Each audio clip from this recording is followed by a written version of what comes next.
আগে না আমি একেবারে কচু খেতাম না, ভীষণ ভয় লাগতো বলে, যদি গলা চুলকায়। কিন্তু এখন সবথেকে বেশি ভালোবাসি এই কচু খেতে। এই ওল কচুর একটা রেসিপি, ওল কচুর ডালনা খেতে এত সুস্বাদু হয়। যারা খাওনি তোমরা আমার মতন, তারা অবশ্যই ঠিক এইভাবে বানিয়ে দেখো। দেখো কচুগুলোকে আমি ছোটো ছোটো করে কেটে একটু গরম জলে নুন দিয়ে ভাপিয়ে নিচ্ছি। তো দেখো বেশ ফুটে গেছে, গ্যাসটা বন্ধ করে একটু স্টেনারে ছেঁকে নেবো জলটাকে। এবার কড়াইতে দিয়ে দিয়েছি সর্ষের তেল। তেলের মধ্যে প্রথমে দিচ্ছি তেজপাতা, শুকনো লঙ্কা আর গোটা জিরে ফোড়ন।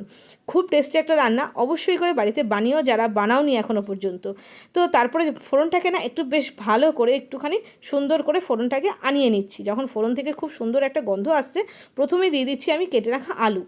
আলু আমি ডুমো ডুমো করে কেটেছি, তোমরা আলাদা করে ভেজে নিতে পারো। আমি একসাথে আলু কচু সব একবারেই ভেজে রান্নাটা করছি, আর বেশি তেল লাগবে না। তাহলে আমি আলু একটুখানি নাড়াচাড়া করে আমি সেদ্ধ করা এই কচুটা দিয়ে দিয়েছি। কচুটা হালকা নরম হয়েও গেছে, কচুটাকে জল ঝরিয়ে রেখেছিলাম। এবার ভালো করে একটু ভেজে নেব।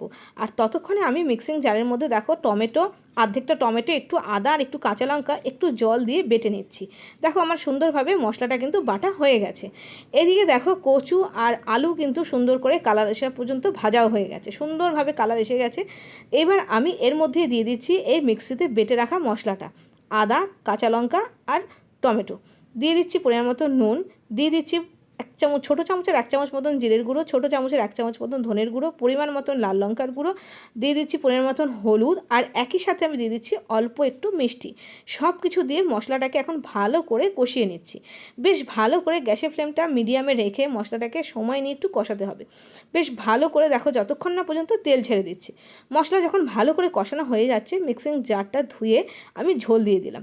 ঝোলের পরিমাণটা একটু বেশি দিলাম, কারণ কচুর এই ডালনাটা না ঝোলটা টেনে নেয়। তো ঝোলটা দিয়ে গ্যাসটা সিম করে ঢেকে দিয়েছিলাম।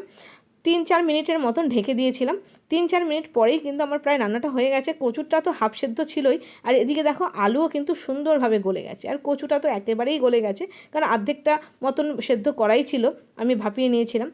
এইবার আমি দিয়ে দিচ্ছি ওপর থেকে একটু ঘি, আর দিয়ে দিচ্ছি একটু গরম মশলা। এই ডালনাটা গরম ভাতের সাথে খেতে যে এত সুস্বাদু হয়, মানে নিরামিষের দিনে এই রান্নাটা যদি না করো না, মানে অনেকটা বড় মিস করে ফেলবে।